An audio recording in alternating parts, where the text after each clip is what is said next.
Instagram. How are you? All right, I'm Bethany. I'm Sparky. And this is Matza. And this is Ask a Puppy Trainer Show Live.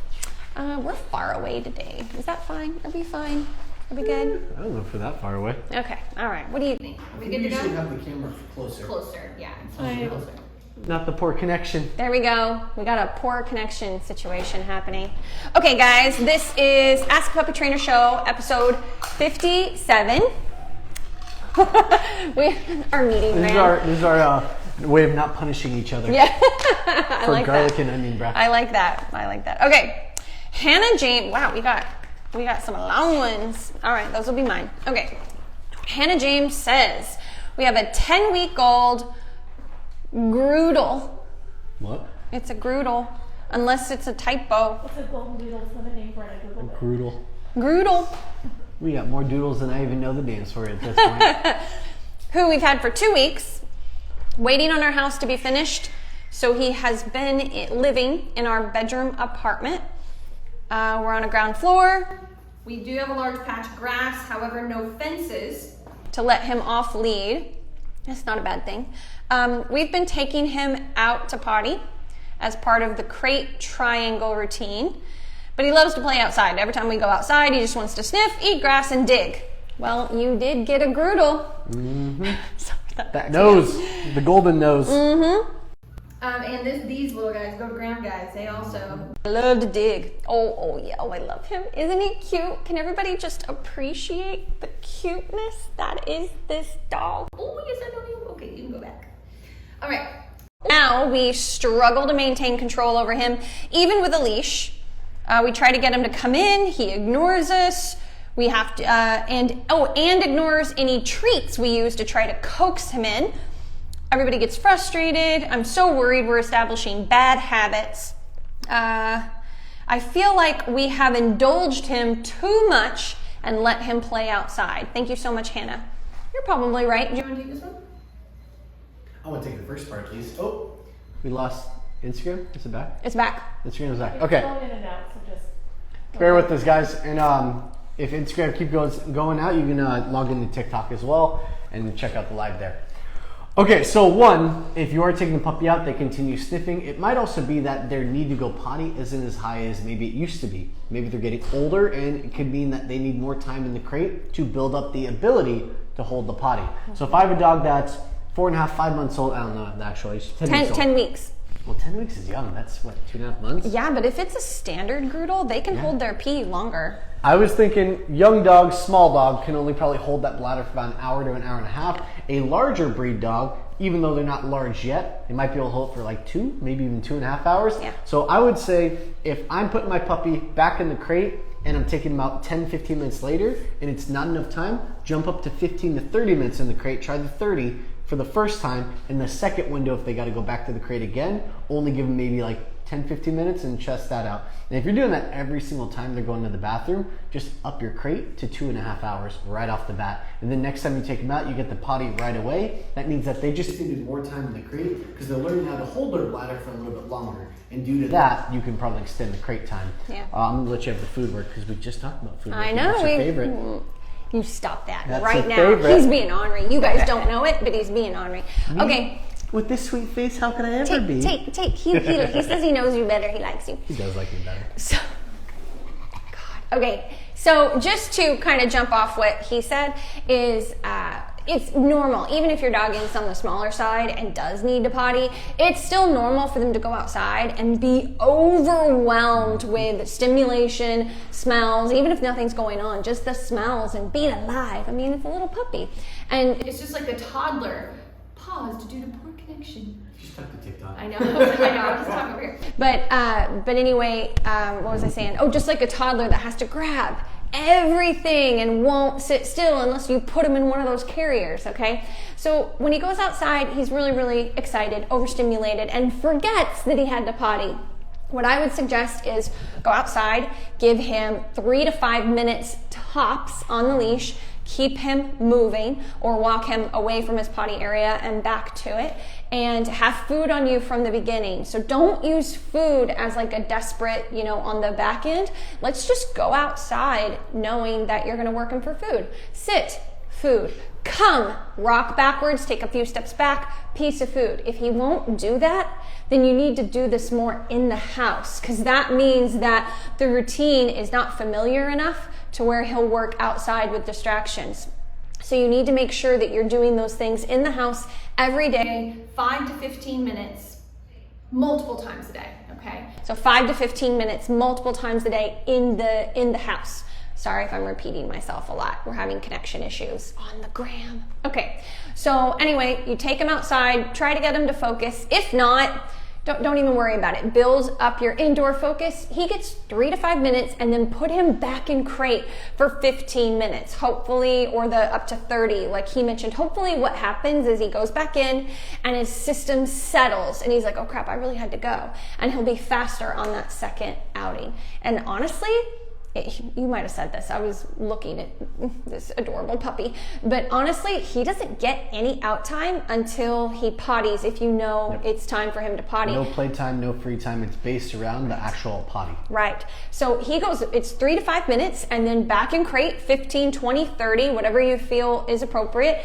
He gets 3 to 5 minutes outside, back in crate. Now, this is assuming that you're home and you can do this, which it kind of sounds like you are. A lot of people nowadays are, after COVID and everything, they're all working from home.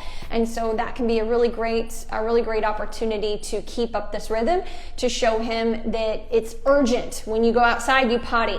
So it's so urgent in your situation that, let's say he potties finally on your 3rd rotation, and then you wanted to play with him outside. I would take him back inside first. Not back in crate, just inside to work with him for food focus for 5 minutes to 15 minutes. That way he doesn't think he just gets to go outside and be out there for long periods of time. You go out here, you potty. That's what you do. So it's just to create some urgency. Hopefully that made sense. Go ahead. So if you were going to give, let's say, 10 minutes of play outside, would you precede that with training? Would you end it with training? What would your setup be for that? Because if I'm having trouble getting my puppy to potty because they get so distracted, as soon as they potty, be silent, really quiet, and then when they finish their pee, not in the middle of their pee, when they finish their pee, good, go potty, and see if they'll take a treat. If they don't, it's not that big of a deal. Just go, good, go potty, give them a little pat, go inside. That way you're creating this urgency of, I go out and I potty. That's what outside is for. Go back in, work with them for, like I said, 5 to 15 minutes. Build that food focus more on that than play, because he's not taking food outside. That's my personal opinion. I would actually probably not even do any fetch for 3, 4, 5 days, no toy fetch, and I would just work on building food focus with this dog. With Groodles, they, sorry, it cracks me, I can't say that with a straight face. With Golden Doodles, for anyone else wondering what I'm saying, for Groodles, they are so people-oriented, food-oriented, play-oriented, but you want to make sure that that connection is associated with you. So I would really focus on building just food drive for the next few days, and I'd cut out play, honestly. I agree. And what that's going to build for you when you do eventually go outside and you do bring the play back in, when your dog is going nuts and they're not actually trying to play with you, they're just going wild, you have the ability to switch from play to train, train to play, because you've built that bottom, that baseline of the dog being able to follow you for food. You are getting very PO'd right now. No. Okay, fine. All right, so either bite my hand or get crazy. So, so hopefully that will help really focus on that. My personal opinion is, if you can't get your dog to potty outside and take their morning food, their morning breakfast from you outside when there's nothing going on, just come, sit, food, then I would cut out play until that connection is, that association with food, that it comes from you, is established. That's going to help you with so many things down the line. Okay. Before we move on, I want to talk about what's happening right here. So I have a little puppy that's very excited, that has probably been loved for long times while being held. And when he fusses and gets crazy, they're like, oh, and they set the puppy down, they put him in the playpen. So I have a puppy that's getting fussy, but I want to help this puppy work through being fussy. So instead of putting him on the ground and rewarding him for the fussiness, I'm going to put a second hand on top of the shoulder. Hey, settle down. It's not a shake. We're not shaking the baby. It's just a very calm like almost twitch of the hand, settles him down, good. And I'm gonna calm my body language. He does feed into the energy of the room too, so when Bethany and I kind of raise our voices and become animated, he's like, oh, it's for me. He assumes everything is for him. So I'm just gonna teach him how to, and his tail's going like 20 miles a minute. I'm just teaching him how to settle in my arms, one hand on the top of the back, one hand on the chest, kind of between the two paws. I'm just gonna, hey, settle down. We're gonna teach him how to be calm and relaxed. I'm not petting him, because petting creates stimulation. I'm actually even maybe just deep pressure massaging the back very slow. And at one point I'll even kind of stop that and see if he can settle and relax. Now we're not asking for 15 minutes of this. That's fine, 2 minutes. It would just be before we put him on the floor. So if we have a fussy puppy that's really mouthing us and carrying on and all we were doing was trying to pet, he is just settling the dog down. We may get 5 to 10 seconds and then put the dog down or put them away or present a toy to them. We just don't want them to learn that fussiness and biting gets them what they want, which is to go off and explore and things like that. It's kind of like if you are holding your puppy. I bet a lot of you have done this, where you hold your puppy and they fuss and then you put them down and they learn to do that in order to be put down. And it affects a lot of other situations too. It doesn't live in a bubble. So you do it for the crate. Dog barks, we let them out. Or you've done it in the arms where they fussed, you set them down and they'll make them bark more in the crate. Because they assume that if they fuss in the crate, they'll come out of it for that as well. Yeah, so it bleeds over. Because they're in charge. They're in charge of what's happening to them. Same things happen with kids. So I always like to reiterate it to a person, example. If anybody's had children, you know that sometimes when you need to pick them up and they're throwing a fit and they don't want to be picked up, they're kind of at that age, they flatten their back so they slide down you. Well, I've seen this before. I've worked with a lot of families with kids, not just dog related, but actual kid related too. And when you do that a few times, they learn that that's how they get down and get their way, because you've been on the phone or you're cooking or you're at the store, you don't want them to scream, and so you do let them down on the ground and they learn that that's how they do it. And it's that flattening back, where you can't hardly hold on to them. And so it's the same thing. When kids are really, really young, there's a lot of similarities between dogs and kids. Okay. Ricky, I'm going to hand this one off. He's doing good now. You see that? Now he's being rewarded for being calm. Yeah. Careful, he pees. It's a happy pee, so it's okay. She directs him. She's like, oh no. Okay. Sound Grace says, sorry for the long story, but I've got a really hard time with her behavior. It's a 1-year-old. Okay, so this is going to be completely different advice for a 1-year-old versus like a 10-week-old. That's why we always ask for the age. Thank you, Sound Grace, and Hannah. 1-year-old Luna sleeps in her crate on the living room. The door, Luana. Oh, Luana, that's right. Oh, that's pretty, Luana. Crate on the living room, door is closed at night. She doesn't go in voluntarily, so I put her in, but once she goes in, she does settle. A couple days ago, she refused to go in, started whining. She developed diarrhea overnight. She stayed on the couch with me, so if she had to go, I can go right on the pad. So I'm guessing this is a small dog. I live, second floor. She's afraid of the stairs, so I have to bring her down. Okay. Anyway, sorry, there's a lot we're going to unpack here. Anyway, since that night, she's pawing and whining at her crate. I didn't know if she had to go because of the diarrhea. I let her out, didn't have to go, and then she was just running around. Last night, I didn't let her out. She barked for up to an hour before she gave up. Tonight, she was so exhausted. I put her in, she was fine, and then I went into my room and I heard her. She stopped after 15 minutes or so, but I'm not sure what to do if she does it again. I can hear her moving around. Her crate is completely clean. She's not having diarrhea anymore. First, I'd like to just say, I think I just used this example recently. I don't know if it was on here, I think it was somewhere else, but this is going to happen to anyone out there. It'll always happen no matter what the age of the dog is, if they are really good at picking up on patterns. So my border collie was probably around 10 years old when he ate a few bits of a ball. Should be a lesson to you all. He found it because we know he chews up balls. He happened to find one that was left out and chewed up tiny pieces, messed up his stomach. Luckily, he throws it up. I don't have to go to the vet, but anyway, he had diarrhea and throw up, and he had it 2 nights in a row. okay? He was getting us up. Thank God, because he's not in a crate anymore. He's an elderly boy, and doesn't need it, is my point.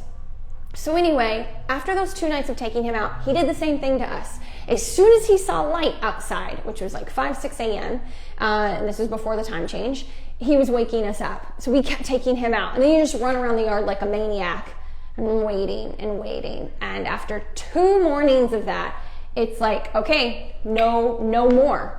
And we had to tell him no. I had to stand up, make him go to his dog bed. No, place, down. And I could do that because he's a senior dog. But if I had a puppy, it would be like, no, maybe tap the top of the crate, cut it out, walk away, or wait the dog out.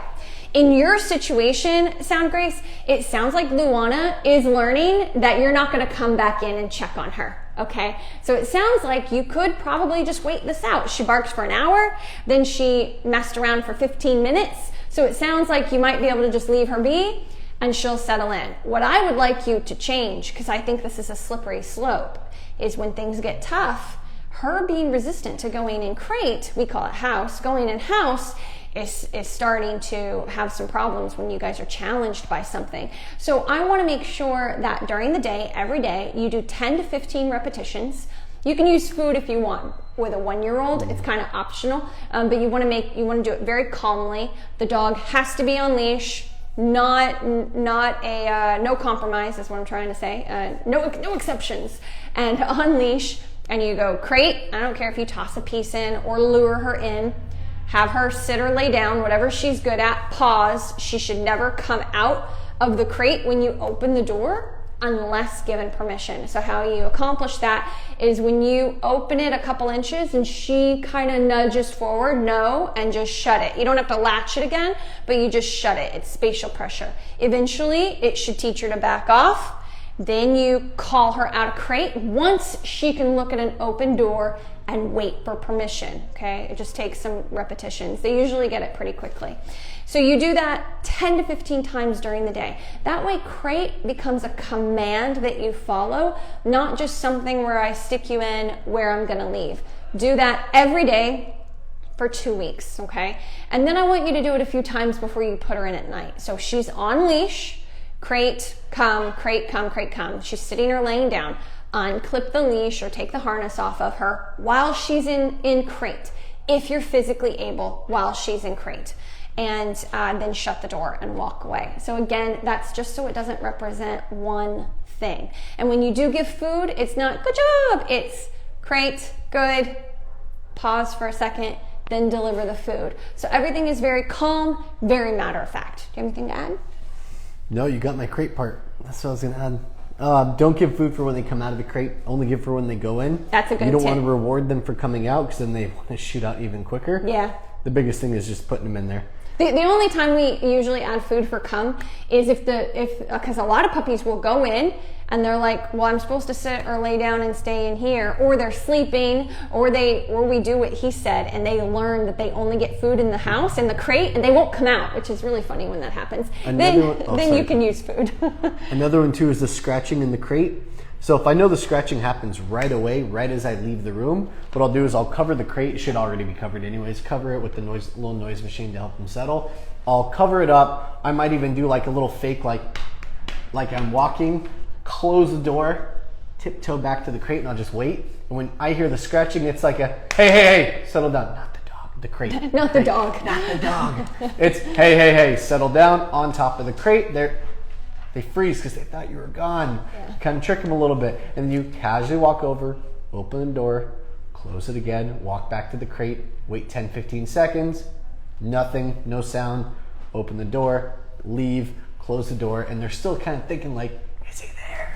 So there's that alertness of, am I going to get away with the scratching, or is mom or dad going to shut down the barking and the scratching? Yeah. It helps with the barking too, actually. It does, yeah. But anyway, just so you know, lots of people have been in this boat. It doesn't matter if your dog is 1 year old or like my border collie who is 9, 10 years old. They pick up on habits and they'll start to take advantage if you let them. And so you got to pick up on it quick and change. On a short one. Mine. Oh, fine. Okay. Talks about your favorite subject. Oh, yay. No, I want this one. I want Look, the we short even one. got the emoji. You get the long one. Okay. That's not long. The Bailey dose and grind. Oh, I love it. Good pun. Very nice. That's cute. Leaving for 4 to 5 hour period of crate time, question mark. Would you feed your puppy before or after? Well, if I'm gonna leave my puppy in there for 4 to 5 hours, I'd probably feed them after. Unless I know for a fact they can hold their poop for that long. If I've experienced it already and I know they can hold it and I'm not getting accidents in the crate, then I'd probably feed them before. It just depends. If I'm leaving at noon and that's normally when I feed my lunch and I'm not gonna get back till 5, I'll probably feed them before I leave. If it's an older dog, I assume they're not even getting lunch anymore because they're done growing, and I'm gonna leave the house at 8 a.m., not get back till noon, I'll feed them before I go. It really just depends if your dog is going potty in the crate or not, and if they can already hold it for 4 to 5 hours without having an accident. However, water is different. If I know I'm gonna leave for 4 to 5 hours and they're prone to having accidents in the crate, or they only have been staying in there for 4 hours max, and that's without water, then I probably wouldn't give water, or maybe just give maybe 5 or 10 licks, kind of wet the whistle, and that's it. You wanna add? I have a problem with this question because I don't know the size, the age, the breed. There are so many ifs Well, I'm to looking at this. this dog. This dog looks a bit older. I don't know. There's so many things that. So factor 4 to in. 5 hours. Wait, period of crate you time, asked me. I'm answering. I assume that's an older dog. Okay, so 6 to 8 anyway, months. if this is we have a Mastiff here. It doesn't have to be a Mastiff, but we have a Mastiff here Ellie, right now. or Ella. And they probably eat 4 cups of food a day. So I wouldn't skip breakfast and lunch if it's going to be later in the day. I would get up, work the dog at 6, 7 a.m., feed them their lunch 2 hours later. Hopefully that gives them enough time to poop at 12, just to use his example, because then I'm going to be gone for 4 or 5 hours. You can't, if this is consistent, you can't skip a whole section of the day if you have such a large breed dog. If this is a regular thing, because they eat so much. Tiny little puppies, it's totally different. You could probably have a little bit more leeway, with that. Feed them if you're doing breakfast, lunch, and dinner for puppies under, say, 6 months old. You can just squish 2 of them closer together. Like I would much prefer to squish breakfast and lunch instead of lunch and dinner squished together. But it just depends on when you're leaving during the day. For me, this is not a black and white answer. I think I might even just eliminate that middle meal too. I could easily eliminate if lunch it's one time. If it's one without time, it being a big deal. We don't know if it's one time or if this is like their work schedule.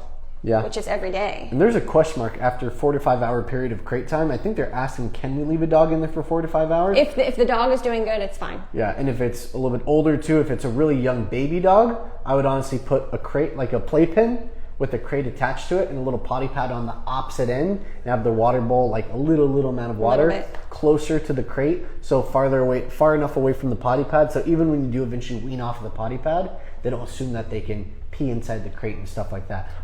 Separation. By baby puppy, like 8 weeks. 16 weeks and under.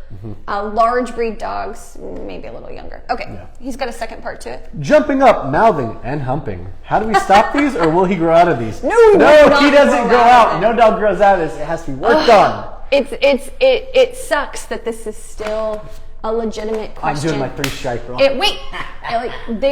We will even come across trainers occasionally, trainer advice of, they wean off of the mouthing. They're just puppy teething. I'm like, what? I have 1-year-olds that are poking holes in clothes on a regular basis because they're waiting for the puppy to grow out of it. Humping gets worse, not better. Come on, let's think about that. That gets worse, not better. So we definitely want to have a no. Again, we don't know the age of your puppy, and that greatly, just for everybody watching. I'm going to make the assumption 6 months, and even if it's not, I didn't get an age, so it's not 6 months in my mind. So for everybody out there watching, for a puppy under 6 months, or honestly under 16 weeks, our advice is completely different. But it's softer. Do the 6 month one, and then I'll do the baby puppy, like what you said, the baby puppy. The baby. Because we absolutely will get 12-week-old males humping pillows. No joke. But anyway, I got a 10-week-old out there right now that humps my leg. It's crazy. It's crazy. Yeah, it's more about dominance than anything else. So 6-month-old dog, I'm gonna do a 3 strike rule because there is gonna be a lot more addressing the problem at the source rather than just redirecting away. So strike 1 for me is a firm no and then a redirection. I might try a toy to see if I can get the focus on that, but honestly, I usually try to mitigate the energy with some kind of training session. No, grab food, guide them out of the situation, put on the leash, have a little bit more leverage on them. Honestly have a leash on them already, and I'll try to do 5 to 10 minutes of training to bring them out of the mindset of using the energy in a negative way.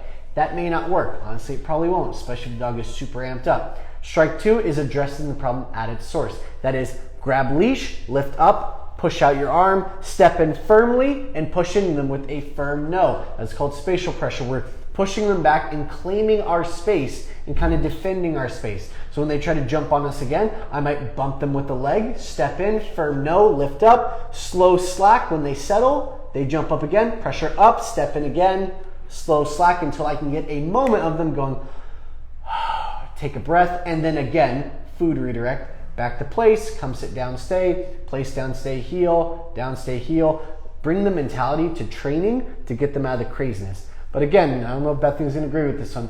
There just may be a point to where your dog has been out of the crate for an hour or two, is mentally and physically exhausted, and they get into this crazy mode of jumping, barking, biting, nipping, and pulling because they don't know what else to do with the energy. Frustrated, overstimulated, overtired, frustrated. That. Take a deep breath. Bring the energy down. Calmly walk your dog to crate. Take off their gear. Put them inside, or put them in first. Take off their gear. Close it. Lock it. Cover it. If they're overstimulated, mentally fried, they just may need a nap. Puppies should be sleeping 18 to 21 hours a day.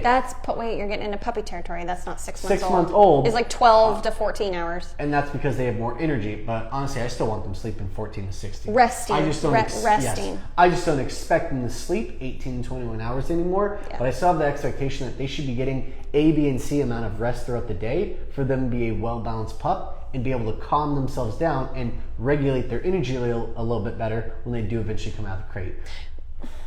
Is it my turn? Okay, so I agree with him. But for a dog 6 months old and older, to just put them in crate because you're frustrated and need to take a breath.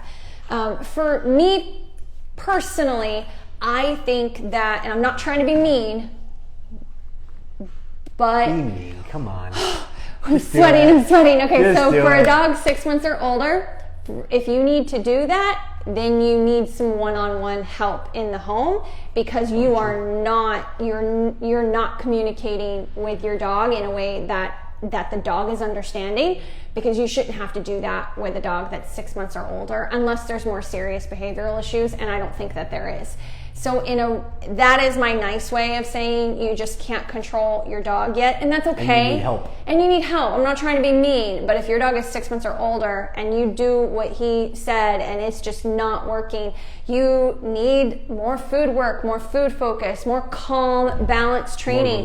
More relationship, more leash work, more impulse control at thresholds and with food, and there's a whole number of things. So that's why I say get some one-on-one help.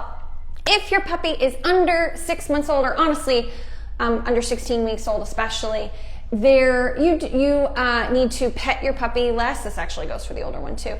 Petting, just like you might have seen for every dog. Yeah, just like you might have seen with the puppy we had out, petting was causing stimulation. Petting and talking like this, we weren't focusing. As soon as he focused and calmed down and stopped touching, the puppy calmed down significantly, or just didn't move his hands. The puppy calmed down significantly. So petting causes stimulation, talking to your puppy, looking at your puppy, these are all forms of communication that we tend to do excessively, and so they become easily overstimulated. You need to focus more on food work, very constructive play, which means come, drop it, sit down good, toss the toy. So that's what I mean by structured or constructive play. Every opportunity with your puppy it's your job to teach them how you want them to be in the world. And so that's how I'd like you to look at it. You just don't have to be as firm with the 3-strike rule with the younger puppies. It's more about redirection and having food on you. If you're having those issues, you need to have food on you every time. Yeah, you wear a pouch every time your puppy is out of crate. Okay, real quick, we're gonna bust this one out. Mar V says, how can we train our puppy to start eating his poop? Stop eating his poop. Stop. What? You said how to train him to start eating his poop. Well, yeah, it's a trick. No, I'm sorry. Okay. Gross. Okay. It's like a little Hershey nugget. That is not funny. Hey, you said it. Okay, how can we train our puppy to stop eating his poop? Ick. We've tried the leave it command, hot sauce, picking it up right away. That only addresses it if we're with him. Sometimes he goes outside by himself.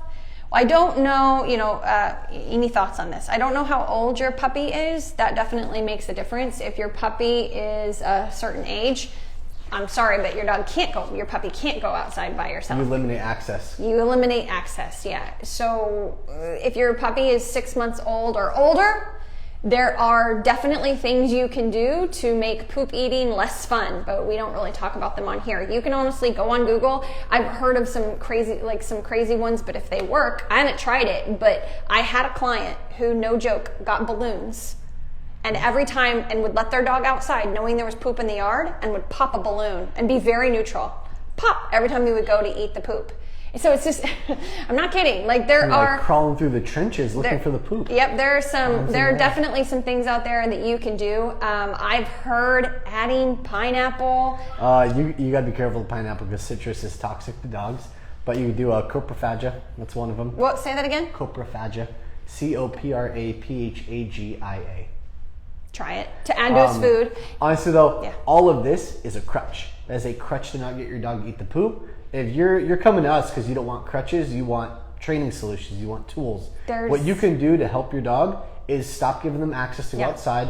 They are on a tight crate schedule, so you know exactly when they have to pee and poop. Because I see a follow-up for the next week is, well, we eliminated the back door and now they pooped in our house by the back door. Yeah. You got to get them on a schedule. So every time they come out of that crate, they're on leash, they go to the backyard, they go potty, you guide them away with one arm, pick it up with the other, ask for a sit, or probably ask for a sit first with food. They sit there calmly, pick up the poop, good treat, or heel, get them to the back door, good treat.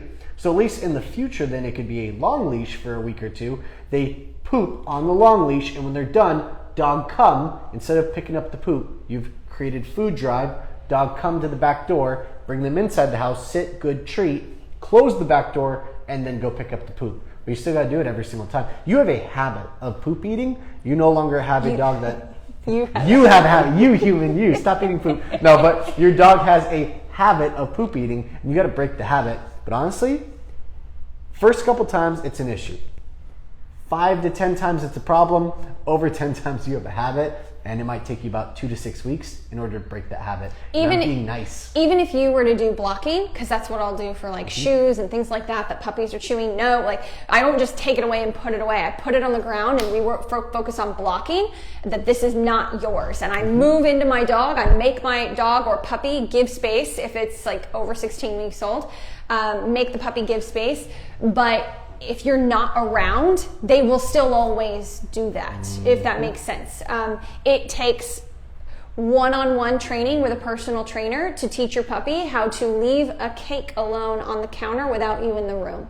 That takes one-on-one professional help, or just doing a ton of research and due diligence and trying different things, okay? And it sounds weird, but that poop has become cake to your dog, and it's looking for it. It's hunting it down, so. It's hunting it down. Sometimes you may that's need true. some help. Oh, I have a story I'm going to tell you later. Stop. I'm not going to share it with you guys. Maybe 6 one minutes day over. because A lot of questions and it's your disgusting. time is over. This is what we do, guys.